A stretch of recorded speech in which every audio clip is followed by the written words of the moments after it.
Hi, and welcome again to my Physics Online video lecture supplement series. Today's video, we're going to begin the 7th set of lectures for the Physics 2 courses.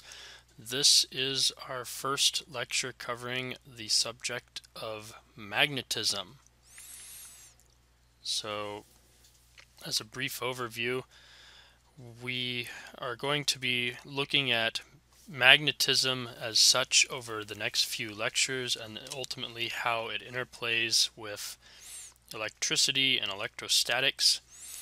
We are here going to be examining everything from what happens when you have a moving charge, both in the sense of how does a moving charge produce a magnetic field, or maybe I should say, what is the form of the magnetic field produced by a moving charge,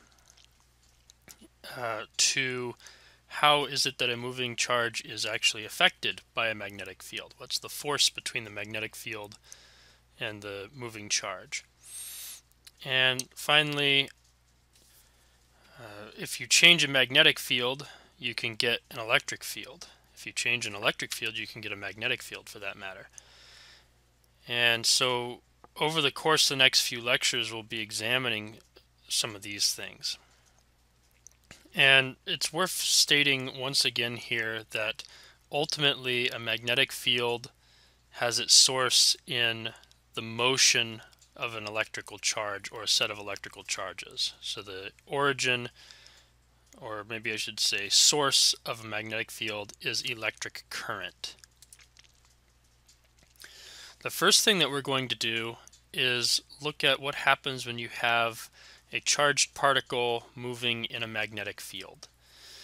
So magnetic fields, we usually represent a capital B for magnetic fields. We use a capital E for the electric field.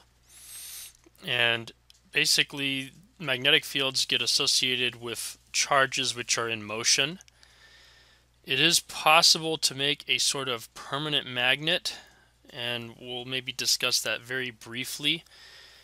But most of what we're going to be interested in here is what happens when you have particles that are charged that are in motion within magnetic fields. And basically a permanent magnet is generally associated with something that has poles, a north pole and a south pole, for example. And the poles are the magnetic equivalent of charges in that same pole will repel, opposite pole will attract. But the big difference here between a magnetic pole and a charge is there are the equivalent of charge monopoles. In other words, there's an electron, there's a proton. These are particles with either a single positive charge or a single negative charge. They can exist apart from other particles of charge. You don't have to have a electric dipole. You can have a proton existing on its own somewhere. You can have an electron existing somewhere on its own. But with magnetic fields, we have not yet discovered, and theoretically it seems that there are no magnetic monopoles. In other words, magnetic fields come in dipole. So here is the simple magnetic dipole. There's a north pole and there's a south pole. And what the idea here is I wanted to briefly talk about hard and soft magnetic fields. So a hard magnetic material is what's used to make a permanent magnet, such as this bar magnet. And hard magnetic materials are very difficult to magnetize if they're not already magnetized. But once you have magnetized them, they tend to keep their magnetization. So this is how you make a permanent magnet. You basically have to magnetize some hard magnetic material, and then it sort of forms a permanent magnet. And this will basically provide a permanent magnetic field without having to have necessarily electrical current flowing through it. So what these are typically made of is alloys of cobalt iron nickel or aluminum nickel cobalt. and some rare earth elements. And these things are used anytime that you need some sort of a permanent magnet. Everything from a loudspeaker to a magnetic motor to a computer hard drive is going to be using these hard magnetic materials. This can be contrasted with soft magnetic materials. So soft magnetic materials are any material that can be quickly and easily magnetized. Basically, if you bring it in contact with another magnet or with another magnetic field, then a soft magnetic material will tend to become magnetized. But as soon as you remove that magnetic field, the externally applied field, these materials will lose their magnetization. And so some materials that have this property: iron, nickel, nickel-iron alloys, ferrites, which is basically ferric oxide and magnesium, nickel, etc. So ferric oxide plus magnesium, ferric oxide plus nickel, so on and so forth. So these are some soft magnetic materials. So what are these things even used for? Well, this right here shows a basic use of these. They are used often as a magnetic shield to prevent signals from escaping from or being added to cables like a coaxial cable. So this right here is your basic coaxial cable. And there's a central core. Maybe the current flows in this direction through the core. Then there tends to be an outer material that's metal that also can carry current, but then in addition to that, there tends to be some metallic shield which is using soft magnetic materials, and then of course the plastic jacket so that if you grab onto it you don't shock yourself. And so how that works is that you basically place an iron ring around the thing that you want to shield, and what happens is if you put a magnetic field that's applied to this, it gets magnetized in such a way that instead of having these field lines run straight through like this, they tend to curve around your shielded area. So that is soft magnetic materials. Before going on to talk about magnetic fields as such and how they interact with charged particles, it's worth maybe discussing one more source of magnetic fields, which is maybe the most well-known of all. That is the Earth's magnetic field.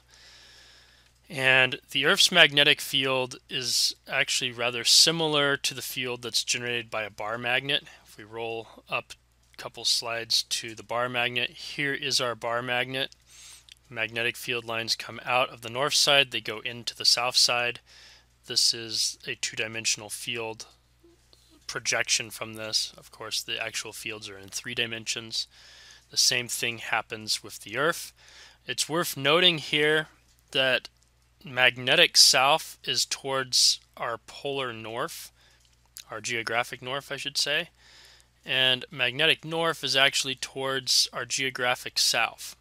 Why is that? Why did we name the Earth's geographic poles opposite of the magnetic poles? Well, because when you use a compass, the compass itself has a magnet in it. That is how a compass works. So the north pole of this magnet is going to be attracted towards the south pole of the Earth. So hence when your magnet is pointing to North Pole, the north part of the magnet is maybe here. Here's the south part of the magnet. And that basically means that the field lines are such that you have a field line terminating on the south pole of this magnet, originating from the north pole of the Earth. You have a field line beginning on the north part of this magnet, the north pole, and terminating on the south pole. So the geographic poles correspond to how a regular bar magnet's magnetic poles will align, not to how the Earth's magnetic poles have aligned. And it's worth noting also that 2 things here. One is that there's an angle of declination. Angle of declination is basically the difference in where the magnetic north pole is and where the geographic north pole is. The geographic north and south poles are the point on the Earth about which the Earth is rotating. So here's the geographic north pole. The Earth is spinning about this point. This point is basically stationary as far as tangential speed would go. The actual North Pole is a little bit off from this, or the magnetic north is a little bit off from this rotational axis. It's in fact maybe a few degrees off even. The result is that if you're using a compass and you're somewhere not really close to the pole, then it's going to still generally point you correctly to the north. But if you are really close to the North Pole or really close to the South Pole, then where the magnet stops pointing towards north, in other words, where the magnet is sort of unable to find a particular direction, i.e. the magnetic North Pole or magnetic South Pole, you are not in fact at the actual geographic North Pole. It's worth noting in addition to that, that the reason why we have a magnetic field from the Earth is that within the core of the Earth we have charges that are moving. Basically the core is molten. There are layers of core that move with respect to each other. There's charges within those layers. Those charges move, that creates a current, that generates a magnetic field, and that is where we get these field lines from. And because the motion of these charges doesn't necessarily stay constant over time, the direction of the poles can actually reverse over time. It's usually over millions of years. That's also why the magnetic north and magnetic south pole don't align with geographic north and geographic south. So let's finally actually start talking about magnetic fields as such. If you have a charged particle moving within the magnetic fields, it can interact with those fields by having a force applied from the magnetic field to the charge. What this means is that if you do not have a charged particle, it will not be affected by the magnetic field. So if the particle is uncharged, magnetic field will have no effect. And secondly, it means that if this particle is stationary, regardless of charge, then it will not be affected by the magnetic fields. Furthermore, if the particle lacks either charge or motion, it's going to not generate any magnetic fields. So how do we define a magnetic field? Well, we can define it kind of in an analogous way to electric field. Basically, we defined electric field by noting that the electric field was the electric force per unit charge. So this is the definition that we had for electric fields. And if you wanted the magnitude of the electric field, you took the magnitude of the force and you divided by the charge upon which that force was acting. If you want to define the magnetic field, it's a little bit more complex. Basically, we can begin by just defining the magnitude of the magnetic field. And the magnetic field is defined via magnetic force and electric charge, but also via the particle velocity, which includes a magnitude and a direction. Remember, if you have a stationary particle, it's not affected by and does not generate any magnetic fields. So this right here is your definition for the magnitude of the magnetic field. It is the magnitude of the force that field is going to be applying divided by the charge times the speed of the charge times the sine of the angle between the actual vector magnetic field and the actual vector velocity. Now note that this is a magnitude. That means that all of this stuff is just magnitudes. So there's going to be a more rigorous definition needed later. But for now, this gets us where we need to be. We have a definition for the magnitude of the magnetic field. So what are the units of the magnetic field's magnitude? Well, the SI unit for magnetic field strength in meters and kilograms and seconds, the MKS units, is called the Tesla. So we represent that with a big T. And that's actually a very large field. Here is our table that shows relative strengths of different magnetic fields. So a very strong superconducting laboratory magnet generates a field magnitude of about 30 Tesla. An incredibly strong conventional laboratory magnet, basically a bar magnet that's very, very, very strong, might generate a field of up to 2 Teslas, though a much lesser field, 1 Tesla, half a Tesla, etc., is still quite strong. If you're doing a medical MRI, then you might have a field on the order of 1.5 Teslas.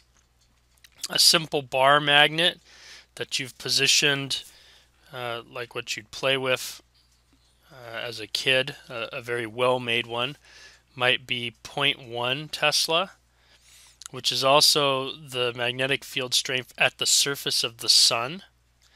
At the surface of the Earth, the magnetic field from the Earth is 0.5 times 10 to the minus 4 Tesla, which is quite tiny. And then nerve impulses, we talked about how nerves basically can send information by exchanging some charges. So within the human brain, due to these charge exchanges, about 10 to the minus 13 Tesla. Here are a couple more interesting magnetic field strengths. If you're within the nucleus of an atom, you can have a strength of order 100 Tesla. And if you're on the surface of a neutron star, this would be about 10 to the 8 Tesla. So that's quite enormous. What is a Tesla actually equal to? Well, it is 1 Newton per Coulomb meter per second. So going back to the equation, you see that this is Teslas. Here's the force in Newton. Here's the charge in coulombs. This is meters per second, and there's no units for sine theta. So hence the units of Tesla. The alternative unit is the CGS unit, centimeters, grams, seconds, and that is the Gauss. 1 Tesla is actually 10 to the 4 Gauss. So looking down here, you might see where Gauss is kind of useful. At the surface of the Earth, we have 0.5 times 10 to the minus 4 as basically 0.5 Gauss.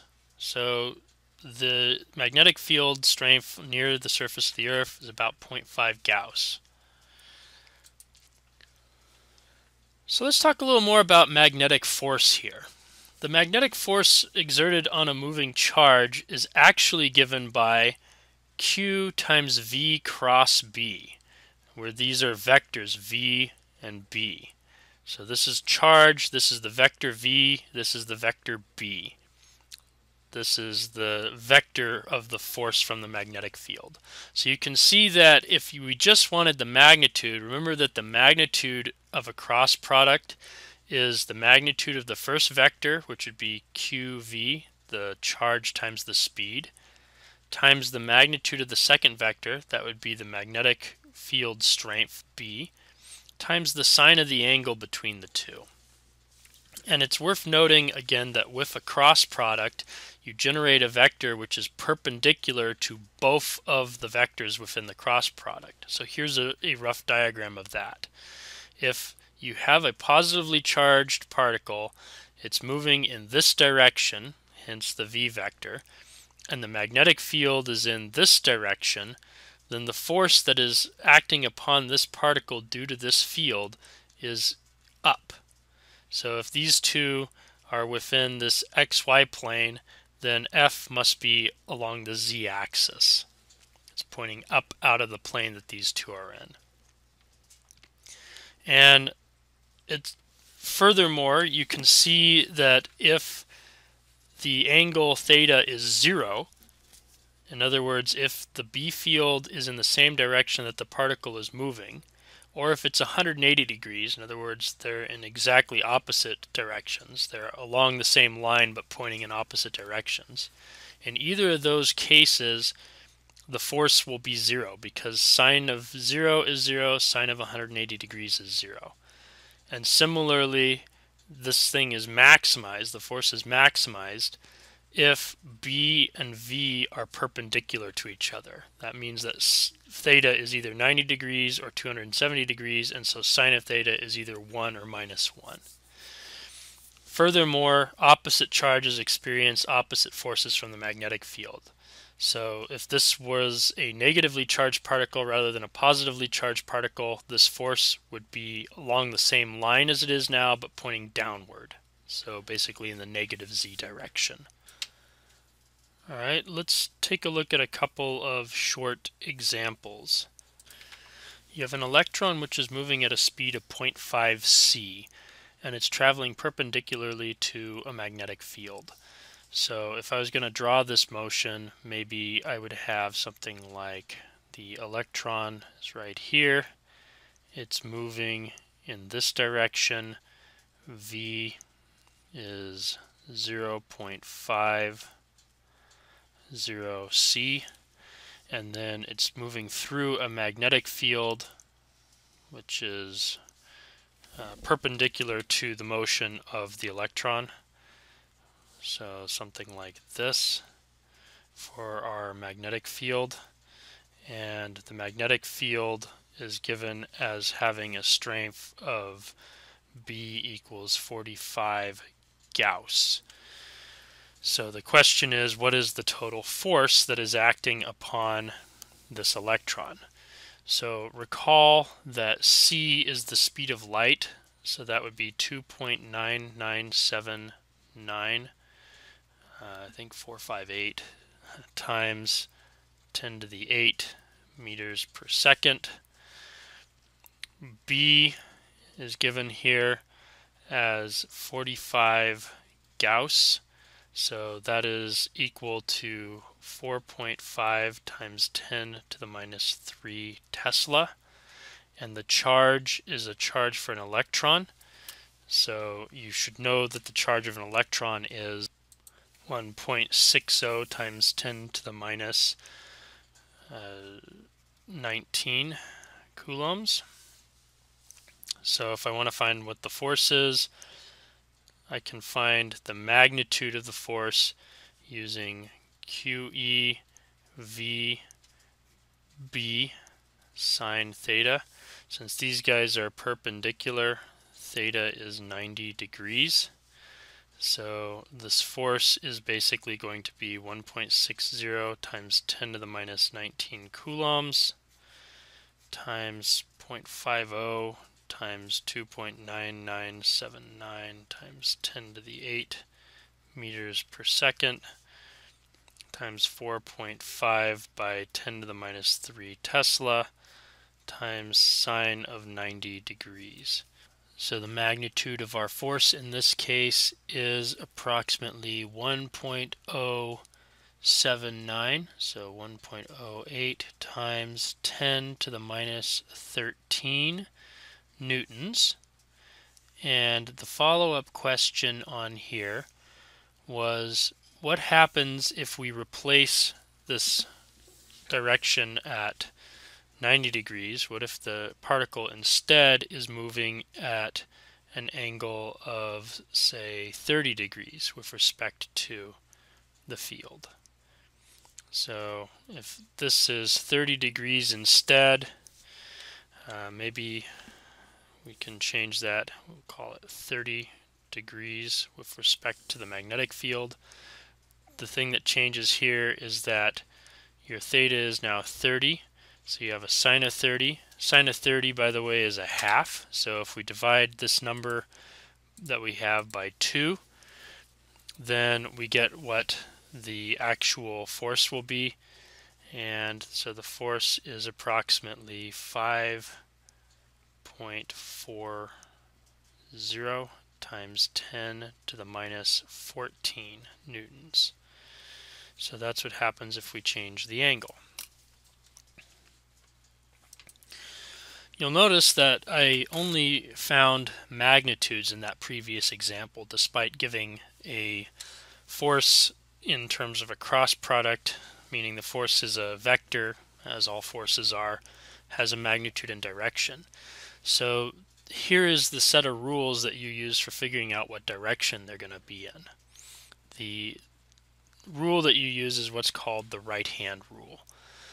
And so the direction of the magnetic field acting, the direction of the magnetic force acting on a moving positively charged particle is found if you use your right hand. And so basically there's two ways that you can go about this. One is that you begin with your fingers pointing along the velocity vector with your right hand. Then you wrap your fingers around towards the direction of the magnetic field vector, which is what's shown in this actual picture here.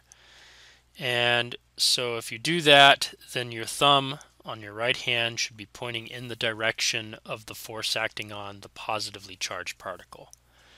If you don't like that particular way of doing the right hand rule, your other option is that you can point your fingers in the direction of the magnetic field and point your thumb in the direction of the velocity vector. And so if you do that, then the magnetic field is going to be pointing straight out of the palm of your hand. In other words, if you pushed with your hand, it would be pushing along this force from the magnetic field. So magnetic field is along your fingers, velocity is along your thumb, the force is perpendicular to the palm of your hand. It's pointing out of the palm of your hand. Again, this is for a positively charged particle. If you have a negatively charged particle, you reverse the direction of the force, which is equivalent to saying, for what it's worth, that instead of using your right hand, you should do all this, but with your left hand. So what happens if you have an actually charged particle that's moving in a uniform magnetic field? Well, the force that the magnetic field is applying to that particle is always going to be perpendicular to the direction in which the particle is moving. And you'll recall that when you have a force which is perpendicular to an object's motion, that it causes the object to basically turn. And so what happens here is that you basically get a sort of centripetal force from the magnetic field. If the particle is moving in a constant uniform magnetic field, what that ultimately means is that it's going to make a helix, a helical path. It's going to spiral as shown in this diagram. So it starts here, rolls, comes here, rolls around, comes here, rolls around. It's basically spiraling in this direction. And if you were to look at this end on, you'd get what looks like a circular motion, meaning if V is actually perpendicular to B, then the motion will be circular only. So this right here is what happens if there's a component of the velocity vector that's parallel and another component that's perpendicular to the B field.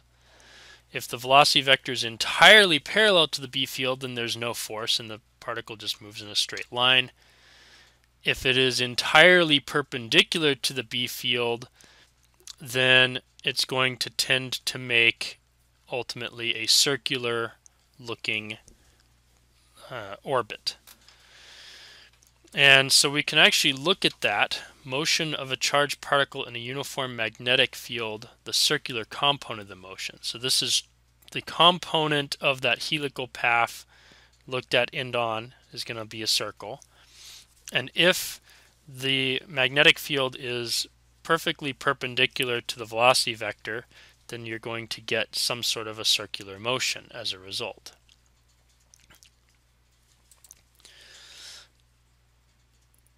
So the magnetic force in this case, FB, is acting as the centripetal force FC.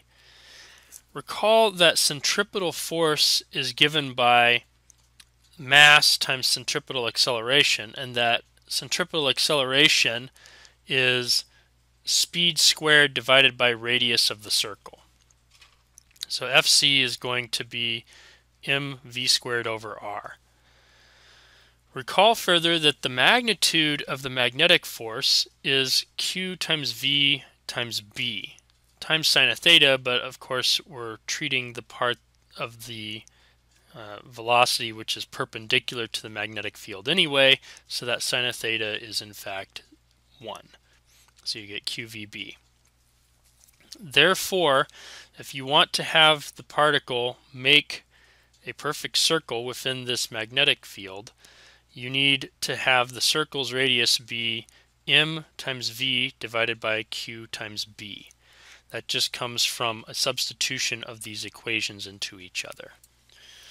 In other words, we have that the centripetal force for a circle needs to be mv squared divided by r, and we have that the magnetic force Fb is equal to qvb, and we have that the centripetal force is the magnetic force. Therefore, we can write mv squared over r is equal to qvb.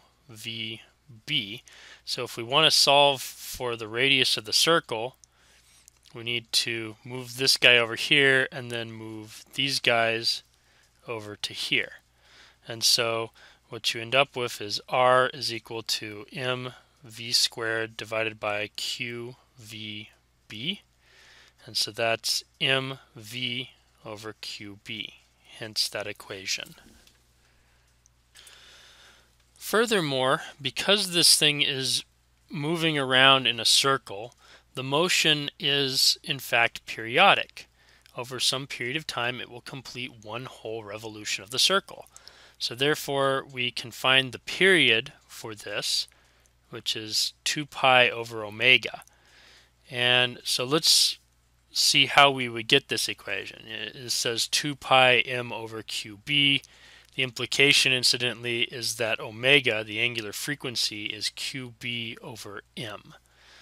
So, question, why is it that this is the period of the orbit?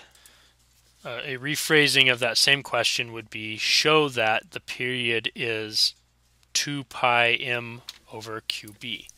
So recall that we just wrote r is equal to mv over qb. And what we want is how much time for one revolution. So that would be equivalent to the period. Well, time in general, you can figure out a delta time by using the fact that delta x over delta t is the average speed. Now, this thing's average speed is its instantaneous speed in this case, because again, this is a circular motion. That means that there is no speeding up or slowing down. So this, in this case, would just be v. So we can rearrange this to get that delta t is equal to delta x over v. And if we want this right here to be the period, then this right here needs to be the circumference, which is 2 times pi times r. And look, we've got an r up here. So that means that t is equal to 2 times pi times mv over qb, all divided by v. And so you can see that this v and this v cancels, and therefore the period must be 2 times pi times m over qb. And since period is equal to 2 pi over omega, the implication is that the angular frequency omega is qb over m. So that's where this comes from.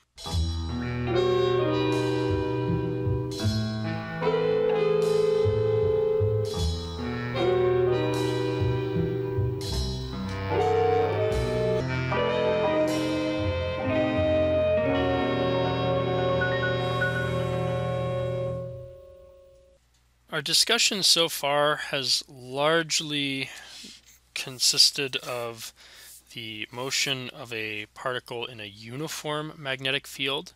Now, granted, the force for a magnetic field on a charged particle, that applies generally. It is QV cross B. Finding the magnetic field strength locally also is true, whether the field is uniform or not. But actually applying magnetic fields to the motion of a particle, so far we've looked mostly at a uniform field. So now I want to talk a little bit about what happens if you have a non-uniform magnetic field.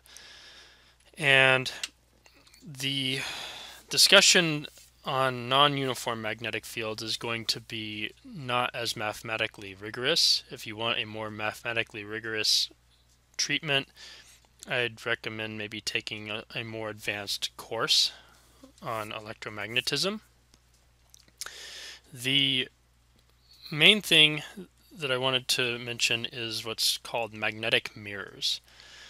And basically what happens is that you get a region of very high magnetic field strength. Note that these are magnetic field lines, and just like with electric field lines, the more lines you have per unit area, the higher the magnetic field strength is in that region. What happens is that you get a particle and it passes from a region of low magnetic field strength into a region of high magnetic field strength, and at some point basically reverses motion. And what this is due to is some combination of the radial component of the field and the azimuthal or circular component of the particle's velocity. And that's basically, if you look at the force in these cases, as the particle is moving towards this field, this part of the field, the force is in this direction, and so it has a component along the plus z direction and then another component that is somewhere in the xy plane. That's the force. And then similarly, as it gets towards this region, it has a force that is towards the negative z direction and then another component in the xy plane. And so the force actually along the z direction reverses direction. So this perpendicular force, the force that's actually perpendicular to the motion of the particle, reverses direction and therefore causes the particle ultimately to reverse direction. So it sort of reflects off of these 2 points where we have very high magnetic field strength compared to low magnetic field strength from which the particle has been moving. So these 2 points effectively act as mirrors. So the particle hits the mirror, reflects, comes back this way, hits the mirror, reflects, comes back this way, hits the mirror, reflects, and so on. And one of the big applications to this is the creation of our Van Allen belt. And so if you have 2 opposing magnetic mirrors, as in the previous picture, you get what's called a magnetic bottle. And so the particle gets trapped between these 2 mirrors. And each mirror, basically, as you approach each mirror, the particle's translational velocity gets reversed. That's the z component of its velocity. And the Earth, as it turns out, forms a sort of magnetic bottle. If you look at the field lines from the Earth, you can see that they're very dense around the 2 magnetic poles of the Earth. They're relatively less dense elsewhere, so these are where the magnetic mirrors are. A charged particle gets ejected from the sun. Sun basically consists of plasma. Plasma is a set of charged particles, some positive, some negative, but all the positive particles behave in one way, all the negative particles behave in another. So anytime that there's an eruption from the sun's surface, it means that a bunch of charged particles are getting blasted out of the sun's surface. And that's basically the solar wind, for example. And they're going to get trapped as they pass through the Earth by the Earth's magnetic fields. And so these trapped particles then end up getting reflected from one end to the other of this magnetic bottle, and they form what's called the Van Allen belts. So that's not the only time that we get some charged particles that interact with the Earth's magnetic field. A more dazzling version of this, and maybe more readily viewable, is what's called the Aurora Borealis, the northern lights. And what this has caused is that you get these charged ions from the solar wind approaching the Earth near the poles. And so the velocity component that is parallel to the field lines carries the particles towards the poles until they get reflected. And the perpendicular component of the velocity, that's the component that's perpendicular to the field, basically confines the particles, thanks again to this magnetic bottles effect. And so what this picture is actually showing down here, this is the Aurora Borealis, and then this is a picture, this part of the picture is actually showing a portion of the Milky Way galaxy. And if you look very closely in this picture, you'll also see a third, for lack of a better word, astronomical phenomenon, which is a shooting star. You can actually see a streak right here from some meteor falling through the atmosphere. So you've got a meteorite, and so this is kind of a neat astronomy picture for what it's worth.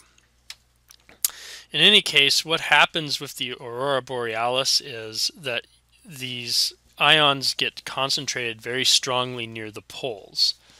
And that's because the field lines are very dense near the poles. And so if we were to scroll back up to the Earth's field lines here, these particles are basically going to be confined around a field line. You'll notice that the field lines are very dense near the poles. That means you've got a lot of ions confined in here compared to out here per unit area, or per unit volume even. So out here you've got one here, you've got one here, you've got one here, but in here these guys are really close together. And so even the particles confined around each of these field lines would be confined in here, if you want to think of it in terms of that. So this means there's a dense number of ions near the northern pole, and similarly towards the southern pole of the Earth. So what happens is that you get more collisions between charged particles and air molecules in these regions. And each collision basically causes some ionization. Electrons get ripped free of the air molecules. And then when the electrons recombine with the atoms in the air, they release photons, light. And that's why we get the northern lights or the southern lights. There's so many collisions happening here that what you see is the photons from recombination of these electrons. If you move towards the equator, though, there still are collisions because there's still confined ions in these regions. Again, the Van Allen belt extends sort of all over the place. But these collisions are relatively rare because the density of charged particles is much smaller near these equators than it is near the very north or the very south, basically near the two poles. Hence, you see the Aurora Borealis near the poles, but not near the equator. So, if you have a charged particle and it's moving in a region where there's both a magnetic field and an electric field, then the total force acting upon that particle is sometimes called the Lorentz Force. And it's basically going to be charge times the E field plus the cross product between the V and the B, the velocity and the B field. So here's a diagram of what that would look like. You have your charged particle. It's moving with some velocity V at some angle with respect to the B field. There is also an E field somewhere. The result is that you have on the one hand, a force due to the E field, which is going to be in the direction of the E field. It's a positively charged particle. And in addition to this force from the E field, you also have a force from the B field. So here's the electric force, here's the magnetic force. And if you want to get the net force acting on this particle, you have to add these two forces as vectors. So here's the net force. It's the E field force plus the B field force. Since the E field force is Q times E, and since the B field force is QV cross B, the total force can be written in this manner. And therefore, if you have both the E field and the B field, the motion of your particle is going to be a combination of the motion that would have been due to just the B field and the motion that would have been due just to the E field. In other words, you're going to get some sort of a corkscrew motion. With that said, the contribution to the motion from the E fields is probably going to be making the particle speed up or slow down. In fact, because the particle is sort of corkscrewing about, the E field will make it either speed up or slow down. And if the particle speeds up, then the gyration radius has to increase. If it slows down, then the gyration radius has to decrease. That's just due to the fact that you'll recall the radius was found earlier in today's lecture, which was this mv over qb radius. So if you're speeding up the particle, that means that the radius has to increase. If you're slowing it down, then the radius has to decrease. So this spiral ends up looking like a corkscrew because either it's speeding up, in which case the radius is getting larger and larger and larger, or it's slowing down, in which case it's tightening up. So one interesting application of all this is what's called a cyclotron or a cyclotron. Cyclotron is an early type of particle accelerator. It actually was invented by E.O. Lorentz and M.S. Livingston. Those of you who work in the sciences may or may not have heard of, for example, the Lawrence Berkeley National Laboratory or the Lawrence Livermore National Laboratory. Both of those are named for this guy, Lawrence. And they're both in California, for what that's worth. Nice places to visit, nice places to work even. Basically what happens is you want to accelerate a charged particle to a very, very high speed. The point is to get charged particles to be moving near the speed of light for various applications. And this thing makes use of both the E field and the B field. So in this diagram you can actually see the direction of the magnetic field lines, and you can see the direction that the particle is moving in, and then your electric field line is basically alternating according to this square wave pattern. And so basically the field is sometimes in this direction, sometimes it's in this direction for the electric field. And what happens is this charged particle ends up moving in a spiral through this cyclotron. So it starts off here, it makes one loop, it's speeding up because it's being accelerated by the electric field, it's spiraling thanks to the direction of the magnetic field, which is perpendicular to this plane in which the particle is actually moving. And so it basically speeds up, hence the magnetic field's gyration radius is getting larger, speeding up some more because of these field lines. Radius gets larger and it just spirals out until it exits from the cyclotron at very high energy. And what happens is that you have two containers. They're called Ds, and they're named that because they are shaped like a letter D, more or less. And the electric field basically exists in the gap between the two Ds. So that's where the particle is actually getting accelerated. So a particle gets accelerated, then it's on a circle, then it hits the field again and accelerates. then it hits the field again and accelerates, hits the field again, accelerates. And so that's why it makes this motion like this. And the B field is just there to keep it on this semicircular motion in between the times when it's interacting with the E field. Now recall that there's basically going to be two parameters that you need of interest for a cyclotron. One is the cyclotron frequency, which is also the frequency at which the electric field should alternate. Omega C is QB over M. So that's the frequency of alternation here. If you take 1 over this, if you take 2 pi over this, you get the period of this electric field. So the period is how much time from here to here. Half the period is how much time should the electric field spend in this orientation, and how much should it spend in this orientation. The other interesting parameter is the exiting energy for an ion, which is mv squared over 2, which is q squared b squared r squared over 2m.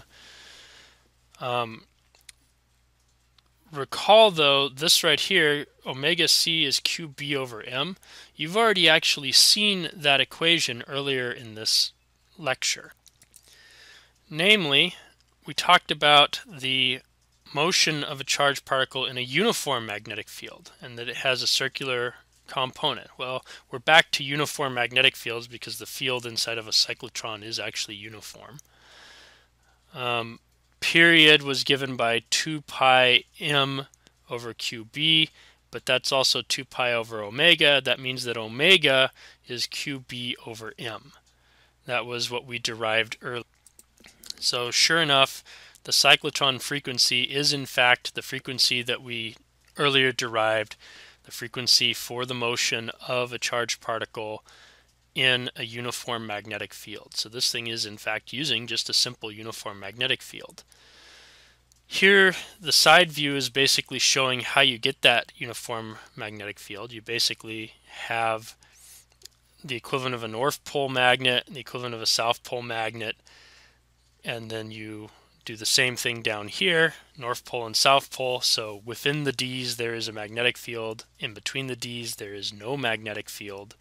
Hence, between the D's the particle moves straight, inside the D's it moves along a curve, and the end result is that you're able to accelerate a particle to a very high energy given by this equation.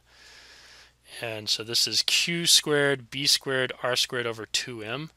So q is of course the charge of the particle, b is the strength of this magnetic field that you're able to muster, r is basically the radius of the d, and then m is the mass of the particle.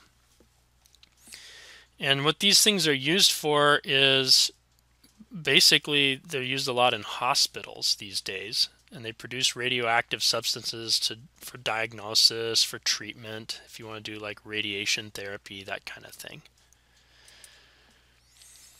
Okay, another interesting application for the Lorentz force, and again this is uniform, you can use a uniform electric and a uniform magnetic field, or a quasi-uniform electric and magnetic field, is that you can make a velocity selector.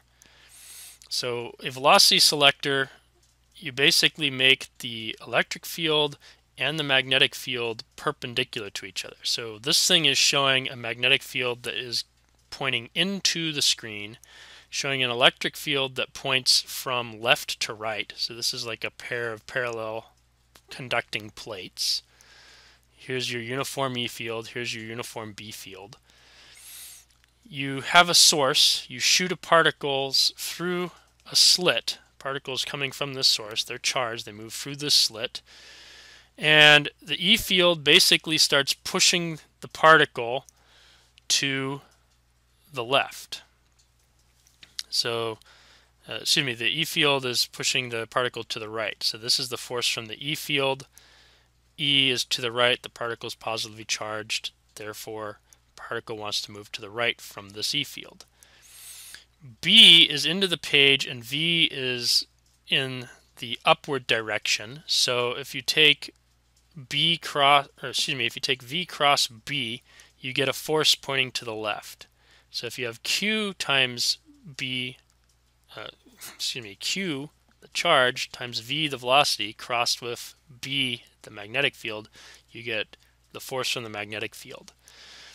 And basically what you do is you choose for the force from the electric field to be equal to the force from the magnetic field. And that means there will be no deflection of this particle.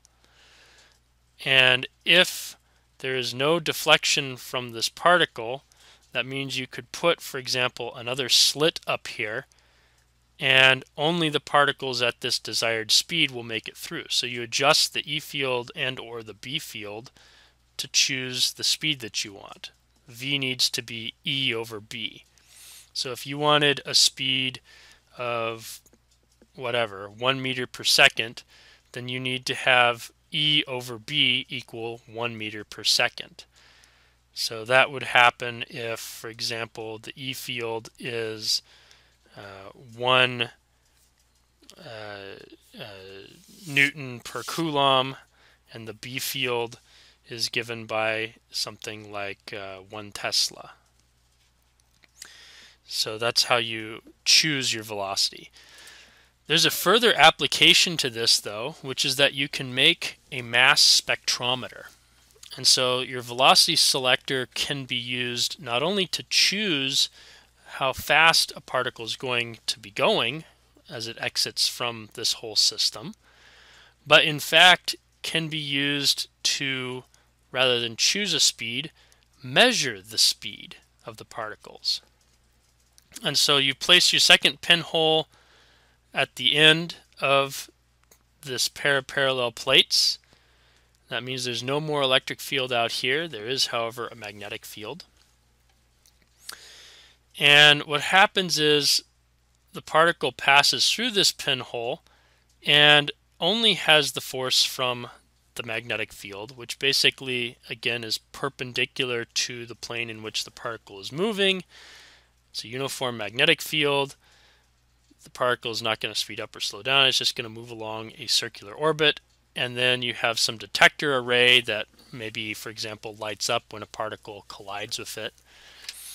And basically what that means is that the ratio of mass to charge, m over q, is r times b naught over v, or r times b naught b over e, if you'd like. And what this basically is telling you is, if you know what the radius is of this circle or the semicircle that the particle has traveled along from when it leaves the pair of parallel plates to when it crashes into your detector array, if you know what that radius is, and if you know what the magnetic field out here is, B, then, and you know what the speed of the particle is, V, then you can get the ratio of the mass to the charge. And so this is, for example, how you might try measuring the mass of an electron, because remember, we've already discussed an experiment in which the charge could be measured. That was the oil drop experiment. And again, remember that you can choose what the speed of the particle is. It's going to be the ratio of the two fields here, as per the velocity selector discussion. Therefore, knowing all that information, you can measure what the mass of an electron is, or what the mass of a proton is. Alternatively, since at this point we already know what the mass of both an electron and a proton is, alternatively, you can set this up without the velocity selector component to it. And you can set it up so that if you have an experiment and you don't know what the speed of an exiting particle is, you can now measure what that speed will be. And that's without needing to have the E field and B field at known values here.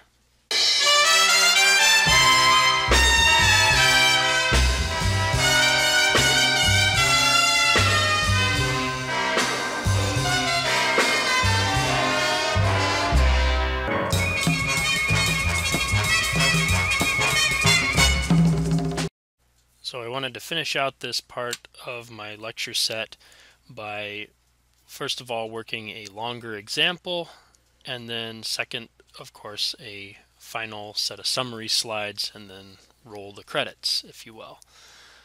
So let's have a look at this example. Alright, so we have a proton and it's traveling perpendicular to the Earth's magnetic field near the Earth's surface. And the field is pointing north, the proton is moving straight down. So let's draw ourselves the Earth. Recall that the field lines basically start at the South Pole, wrap around, and then end at the North Pole. So the field lines, this obviously is not to scale entirely, but the field lines are something like this. Start here, they start here, they end here, they end here. You have a particle that's moving perpendicular to the field line. So locally the field line is like this. It's basically north. So here is B. The particle itself is moving basically perpendicular to that, which is stated in the problem as straight down or straight towards the Earth, V. And we're given that V is 1.00 times 10 to the 4 meters per second. We're given the information that B is 0.5 Gauss as per the Earth's surface. So that means that B is 5 times 10 to the minus 4 Tesla. 5 times 10 to the minus 5 Tesla. It's 0.5 times 10 to the minus 4 Tesla. So the question that we're asked then is, in part A, what is the magnitude of the magnetic force? So magnetic force magnitude is going to be QVB sine theta. So for a proton, Q of a proton is about 1.60 times 10 to the minus 19 coulombs. And in fact, since we're only using about one significant figure here, I guess we can basically write that the force is 1.6. I'll go ahead and keep 2 sig figs just for fun, times 10 to the minus 19. We'll assume maybe that this is 0.50. So 5.0 times 10 to the minus 5 Tesla. And then last but not least, B is this one. The V is 1.00 times 10 to the 4 meters per second. And they are perpendicular, so we have sine of 90 degrees, which is 1. Therefore, this force is going to be 8.0 times 10 to the minus 20 newtons. So that's how much force is going to be acting upon this proton. Part B of this same question now says, what is the magnitude of the acceleration? So Newton's second law, F equals ma. Therefore, A is F over m. If you're an engineer, you might call this two of the forms of Newton's second law.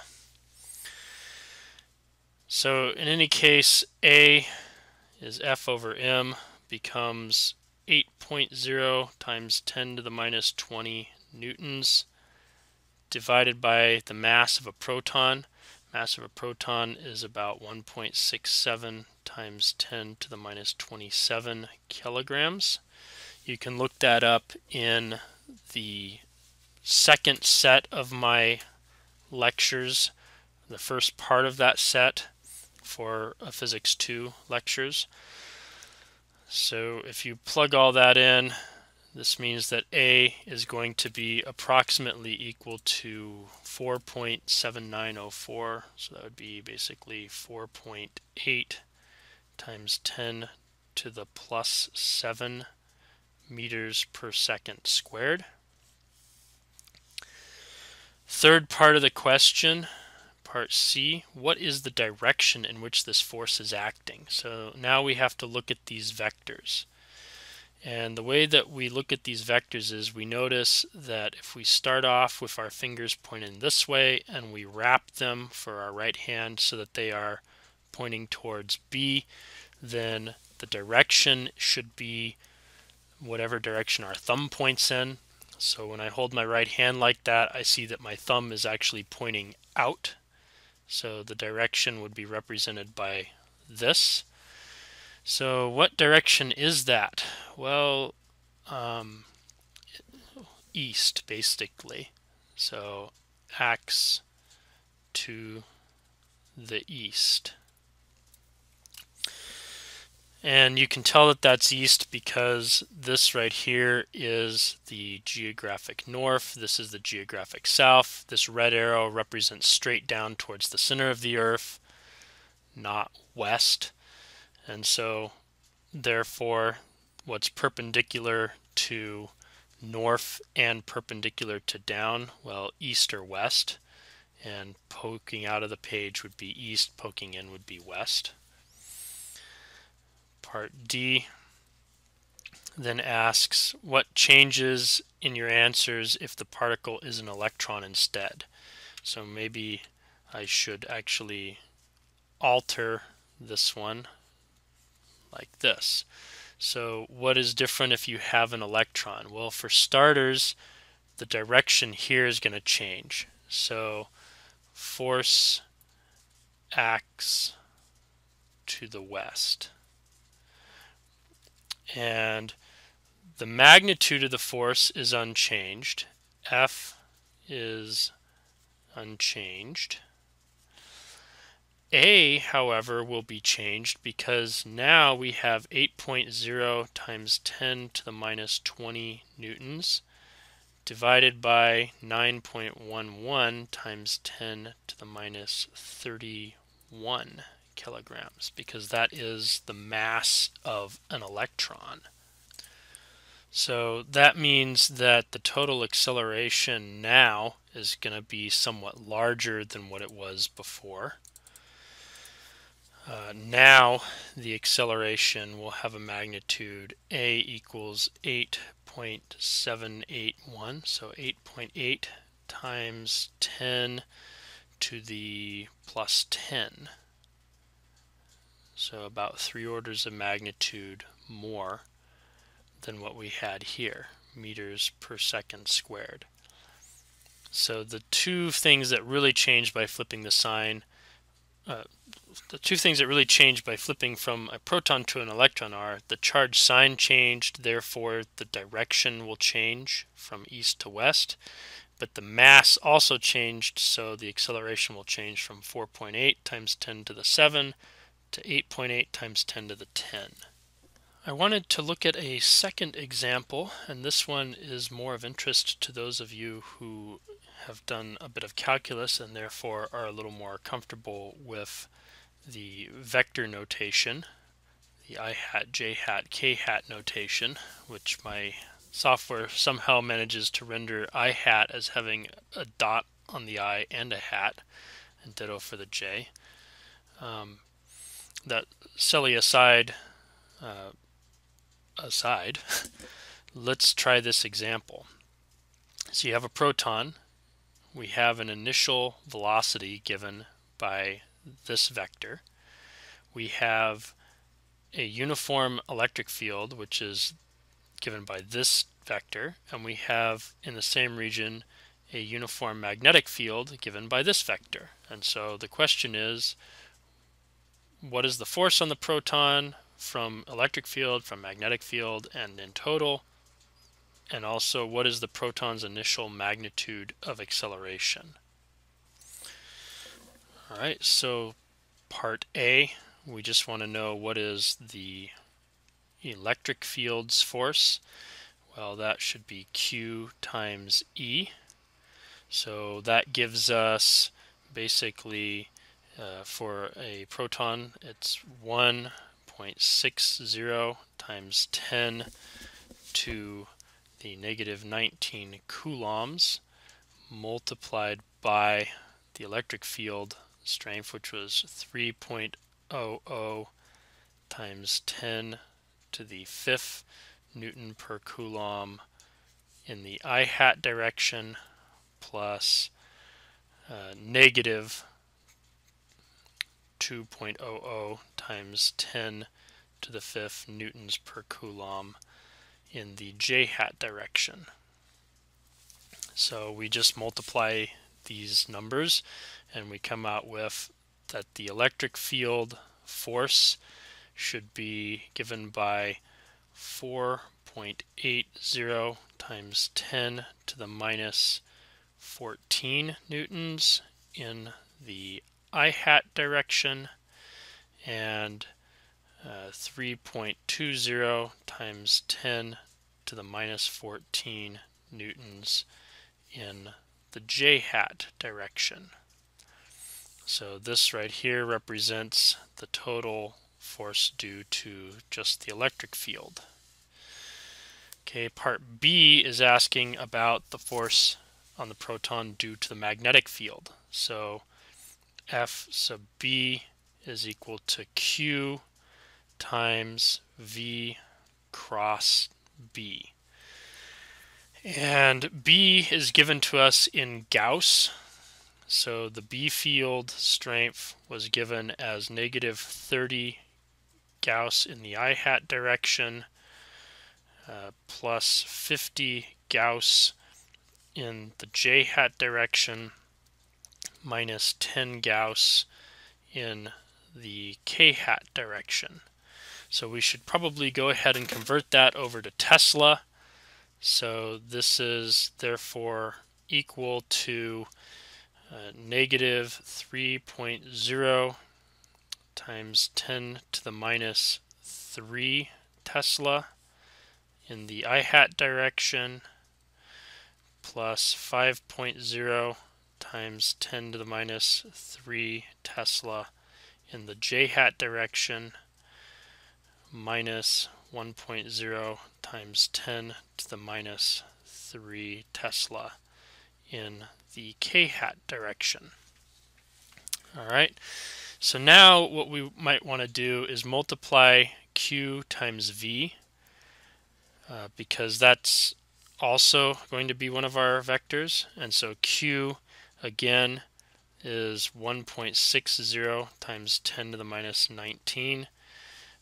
V is given in vector form, so Q times V is basically going to be 1.60 times 10 to the minus 19 coulombs times the entire vector for velocity, which was 20,000 meters per second in the I hat direction, plus 30,000 meters per second in the j hat direction. Nice mixing of notations here. Plus 50,000 meters per second in the k hat direction. So therefore Q times V is going to be 3.2 times 10 to the minus 15 coulomb meters per second in the I hat direction, plus 4.8 times 10 to the minus 15 coulomb meters per second in the j hat direction, plus 8.00 times 10 to the minus 15 coulomb meters per second in the k hat direction. So now that we have those, our next step is to basically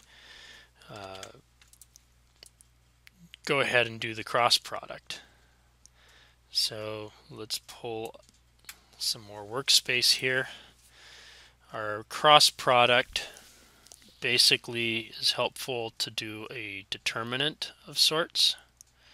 So the determinant says we have I hat, we have J hat, and we have K hat. And oops, I maybe want a little more space than that so I can actually write everything. So in the I hat column, first we got to look at the QV part of it. We would have 3.20 times 10 to the minus 15, and that's Coulomb meters per second. This one, 4.80 times 10 to the minus 15 Coulomb meters per second. This one, 8.00 times 10 to the minus 15. This should actually be a 10 to the minus 15, not 14. Coulomb meters per second. And then in our last little column down here, we need the B's. So negative 3.0 times 10 to the minus 3 Tesla, 5.0 times 10 to the minus 3 Tesla, and negative 1.0 times 10 to the minus 3 Tesla. So we're doing a determinant. That basically means that we have I hat times these two minus these two. So for the I hat, we basically are going to have 4.8 times negative 1. So that would be negative 4.80. And then a Tesla Coulomb meter per second is a Newton. So we have times 10 to the minus 18 newtons. From that, we need to be subtracting these two. So 5 times 8 is 40. So basically 40 times 10 to the minus 18 newtons. That's the I hat component. Now we need to do the J hat component.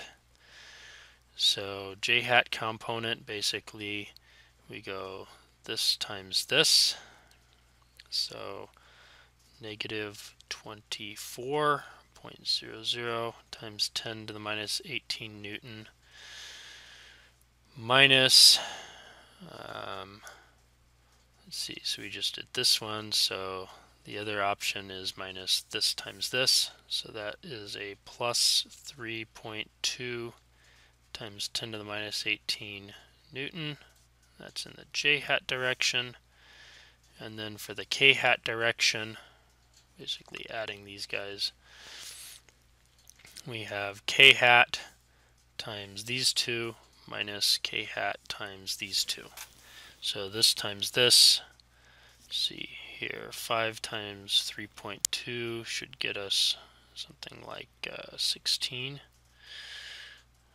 So 16 times 10 to the minus 18 newtons minus, and then we have these two, so it's actually going to be a plus 4.8 times 3 is actually 14.4. So 14.4 times 10 to the minus 18 newtons in the K hat direction. Alright, so basically what this means is that we're going to have a total force of, basically looks like we have 44.8 times 10 to the negative 18, so minus, let's say 4.48 by 10 to the negative 17 newtons in the I hat direction. This is total force from B field,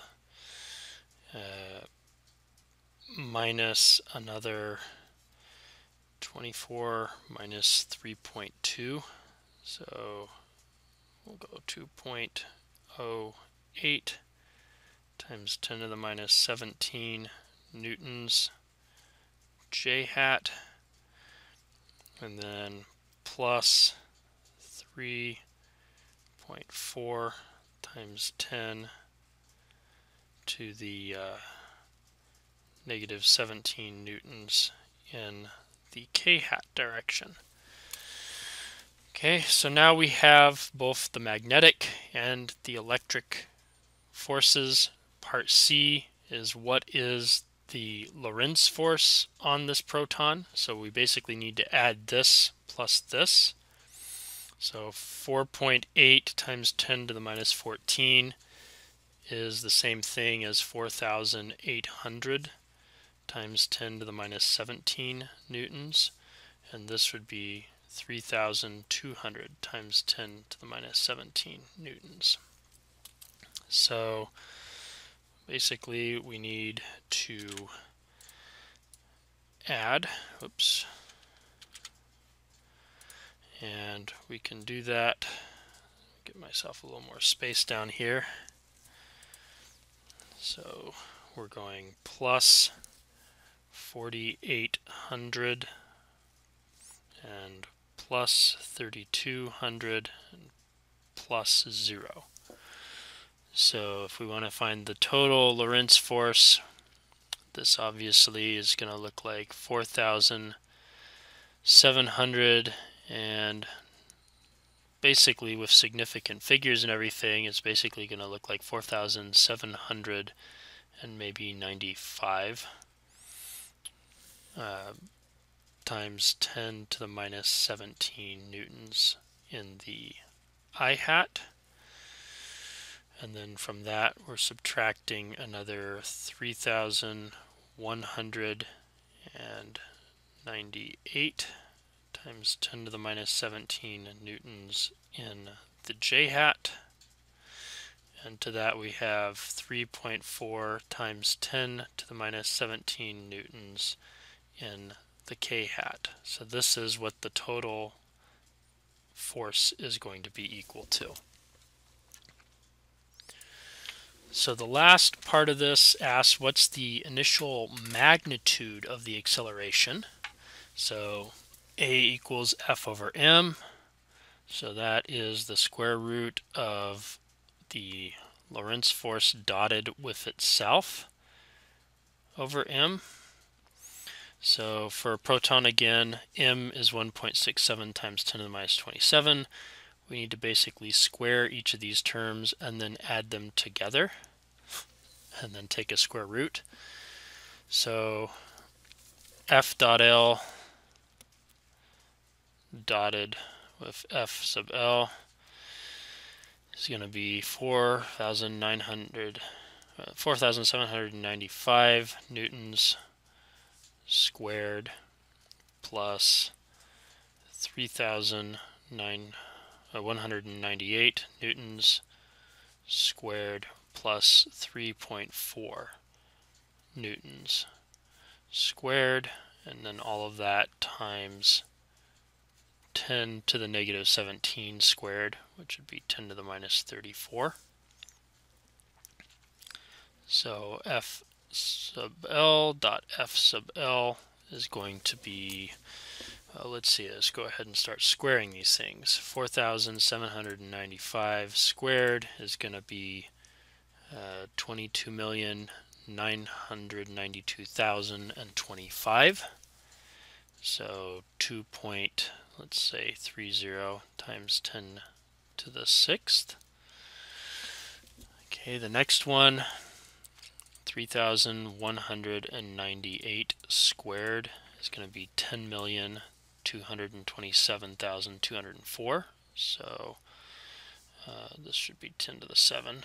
1.02 times 10 to the 7 newtons squared. And then 3.4 is going to be just a little over 10 when we square it. 11.56 newtons squared. And then all of that, of course, is times 10 to the negative 34. So this dot product of F with itself should give us almost no point in even adding this guy in, because it doesn't even show up against these number of significant figures that we have. Basically 2.3 plus 1.02 is going to give us 3.32 times 10 to the 7 times 10 to the minus 34. So that's times 10 to the minus 27 newtons. Okay, so the acceleration, therefore, is Newton squared, is 3.32 times 10 to the minus 27 newtons squared, divided by the mass of a proton, which again is 1.67 times 10 to the minus 27 kilograms. So throw everything into your calculator. 3.32 times basically 10 to the minus 27. So I'm actually going to go just times 10 and keep track of it. And then we take a square root of that. That's 5.76 divided by another 1.67. So basically what I've done is I've decided that I'm going to use 33.2 times 10 to the minus 28, because the square root of 10 to the minus 28 is 10 to the minus 14.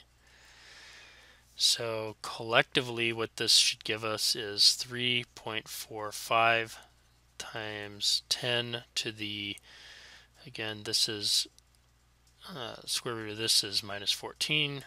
That's divided by 27, so we end up with 10 to the 13 meters per second squared. So that should be the magnitude of the acceleration, which is a very large acceleration, which in turn is primarily thanks to that electric field. There's been quite a few new topics introduced in today's video, all pertaining to magnetic fields. There's also a few old topics with a new twist to them. So the main new topic, of course, is magnetic fields. I stated that they are caused by charged particles in motion. I didn't do anything with that because we're going to look at that in future lecture sets and future parts of lecture sets. The more important thing to today is that a magnetic field acts upon a charged particle which is in motion. And this other charged particles clause is because they do not act on the particle which is causing them, but we'll see that later. So there's a source particle which is a moving charge. There's another particle that the field that is generated is interacting with. The magnetic field strength can be defined analogously to the electric field strength, but in this case it's magnetic force per unit charge times speed times sine of the angle between them. The magnetic force itself is given by the charge times the cross product between the particle's velocity and the magnetic field. This means that it will be zero force if there is zero charge, if there is zero speed, if there is no magnetic field, or if the velocity and the magnetic field are parallel to each other. So the magnetic force also will be perpendicular to both the velocity vector and the magnetic field vector. That's due to the fact that it is a cross product. If you have a charged particle which is moving in a magnetic field, it's going to experience a magnetic force that causes it to take on a motion that has a circular component to it. If it's a uniform magnetic field, then you can ultimately find the radius and the period for the motion given the magnetic field strength, given the charge, given the mass. So the radius, the gyro radius, is mass times speed divided by charge times magnetic field. The period is 2 pi times the mass divided by the charge times the magnetic field. If you wanted to get the angular frequency, it is period is 2 pi over angular frequency, so the angular frequency is charge times field strength divided by mass. The Lorentz force is in turn the total force experienced by a charged particle which is moving through a combination of an electric field and a magnetic field, and it's given by this equation: charge times electric field strength plus charge times the cross product of the velocity and the magnetic field strength. In other words, it is the force from the electric field plus the force from the magnetic field. At the very beginning of the lecture, I talked a little bit about soft and hard magnetic materials and about the Earth's magnetic field. Remember that the Earth's magnetic field strength is about 0.5 Gauss, which is about 5 times 10 to the minus 5 Tesla. The other thing is that opposite magnetic poles attract, like poles repel, and as far as we know, there are no magnetic monopoles. In fact, theoretically, there should be none. All right, time to roll the credits. So most of these are my usual sources: the OpenStax book, the Cengage books, one for algebra-based and one for calculus-based physics, and of course Pearson's book that DC Giancoли puts out. Of course, I always have a few sources in addition to that. There's actually quite a few sources on this one. And really, I think I've given due credit to all these folks. So thanks for watching my video, and I hope you found it helpful.